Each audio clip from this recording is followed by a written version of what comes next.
Grace to you all this morning and peace from God our Father and from our Lord and Savior, Jesus the Christ.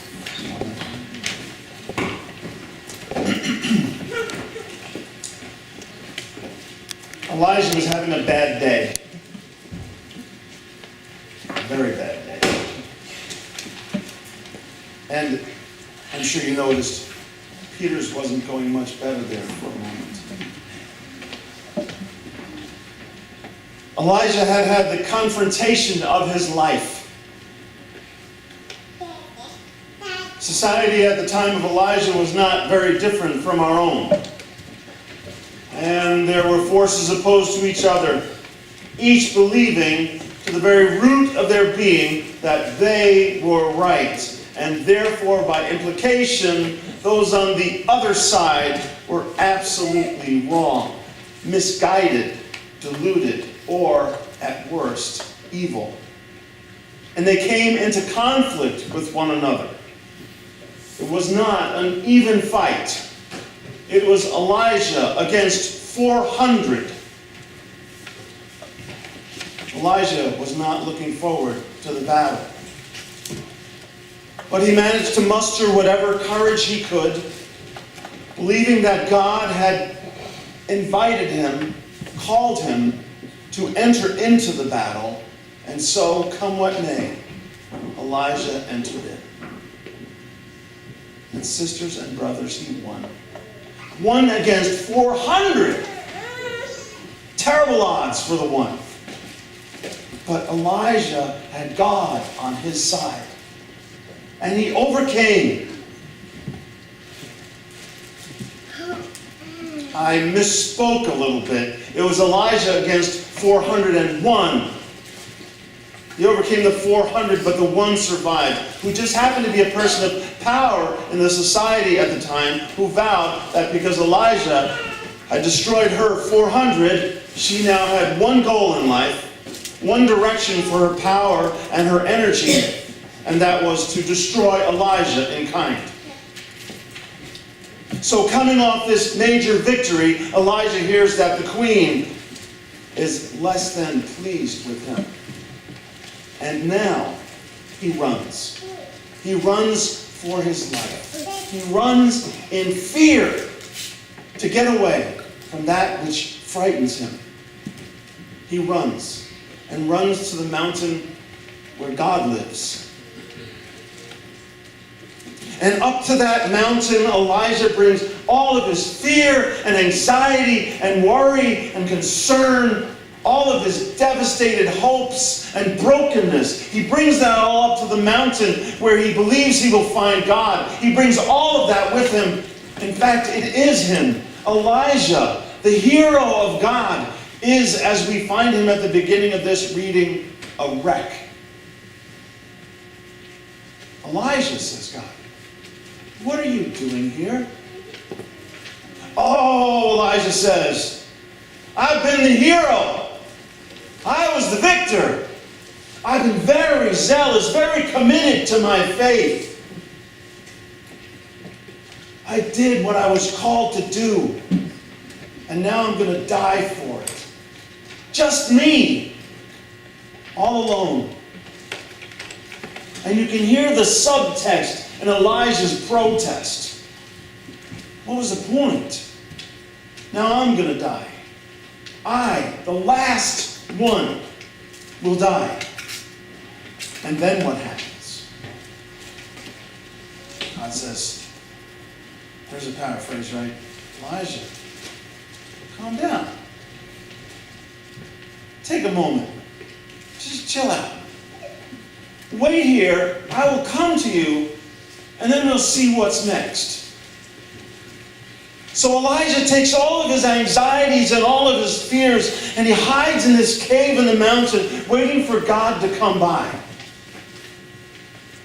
And as he waits patiently for a manifestation of God's presence and power, because it's owed to him, because he did what God asked him to do, and now he pays the price, because he stood up, and now someone seeks to take him out, Elijah waits for that manifestation that will vindicate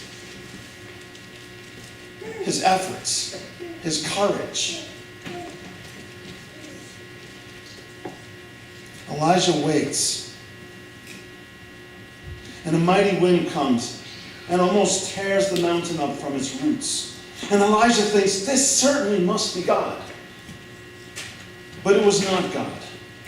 It was Elijah, scared and expressing his own anxiety and fear and frustration. So Elijah waits for that which is authentically God to show up and give him courage and hope for tomorrow.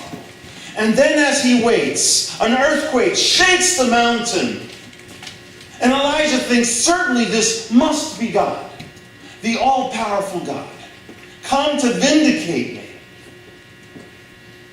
But it is not God. Once again, it is Elijah, shaken to his own core, quaking with fear and uncertainty. So Elijah waits for God to come. And fire comes and nearly consumes the mountain upon which Elijah stands, his very last stand. And Elijah says, surely this must be God, the God of fire. But it is not God. Again, it is Elijah, burning up with his own fears and anxieties and worries and concerns. And Elijah waits. It's interesting that the story in Kings doesn't tell us how long Elijah waits. There's no timetable. We don't know if Elijah waited for 5 minutes or 5 hours or days or weeks. We know, though, all we need to know. Elijah waits. This poor, nervous wreck of a man waits. Maybe like one anticipating something wonderful or something horrible, maybe pacing back and forth in his mountain cave, but we know that Elijah does not give up, does not walk away. Elijah just waits. Can this be something of a clue to us about the life of faith? That when we ourselves are a mess of anxiety and stress, we are invited not to fix things right away, not to pursue our own sense of direction and priorities, but we are invited as God's people just to wait. Which really isn't that hard for us to do these days. Here's how we wait. Do a little Google search on how to wait effectively. Elijah waits without a cell phone, without Netflix, without any of those things that we have to distract and occupy us. Elijah just waits. And into the midst of his waiting comes something that he cannot hear, but that he can feel. Something that he cannot see, but that penetrates deeply into Elijah.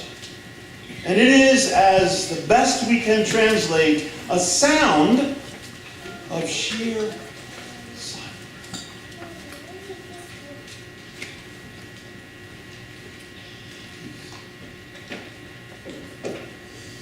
Quiet. Nothing.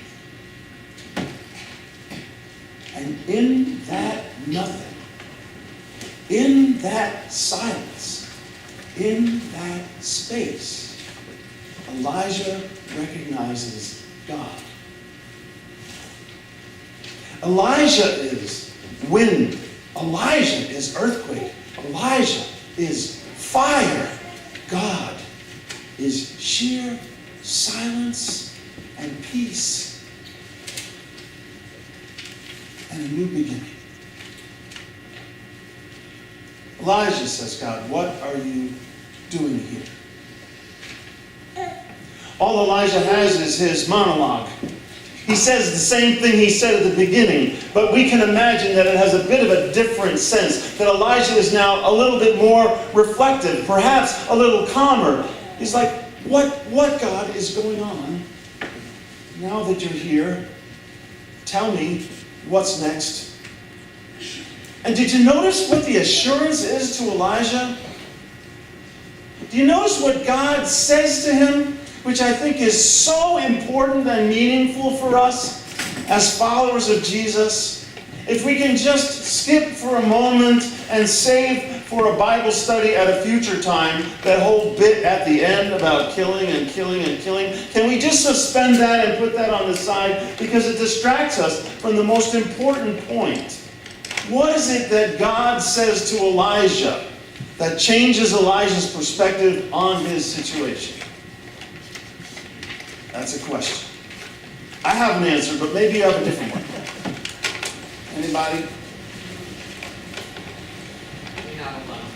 Thank you. Elijah, you are not alone. Ever have one of those times when you felt like Elijah felt when he got to that mountain cave? It's only me. That's what he says. I alone am left. And God says to Elijah, no, you're not. You're not alone. You are never alone. Now, God mentions specifically 7,000 who still live in Israel, who share the passion and commitment of Elijah to their relationship to God. What God does not mention is like those 400 plus one who are opposed to Elijah, 7,000 plus one are on Elijah's side.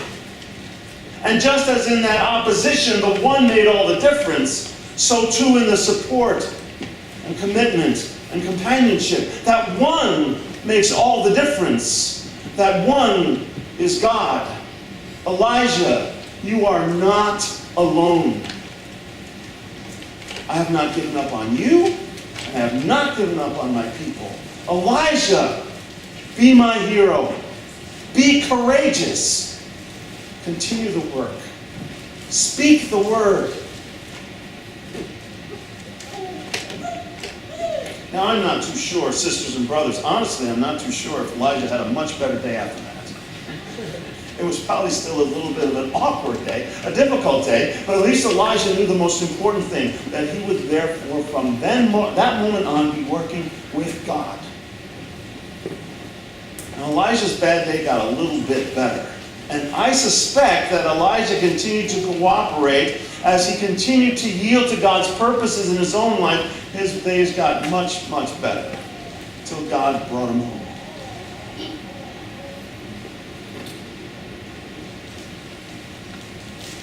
As I mentioned earlier, Peter's day wasn't really going much better, was it? I mean, for all the disciples, there they are in the boat, out on the Sea of Galilee. They're pretty sure this is the end. They themselves are a mess of anxiety and fear, scared to death. And as they're sitting in that boat, sure that this is the end for them, because this storm has suddenly come up and they can't make it back to a safe place on shore, somebody comes walking across the water to them. This is not exactly what they wanted to see at that moment. We have to kind of step back from our pious, oh good, it was Jesus, because that's not what they say.